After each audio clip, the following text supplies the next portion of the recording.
cette exposition qui se tient en marge de la Cannes 2025, l'objectif principal est que chaque visiteur puisse se retrouver ou se repérer par rapport à un geste d'artisan, une couleur ou une matière, par rapport à ses origines et aussi à ses pratiques et ses rituels. الصاخ إدريس صانع تقليدي.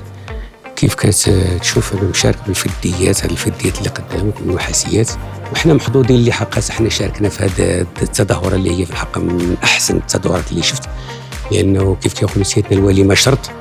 أنا لما دخلت لهذا الفضاء هذا في الحقيقة ما انبهرت، وهذه الأشياء اللي عرضنا كلها هي تحف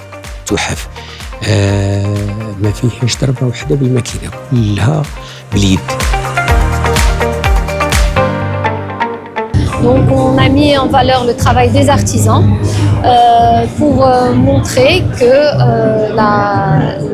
la transmission est toujours là à travers le travail des nouveaux créateurs.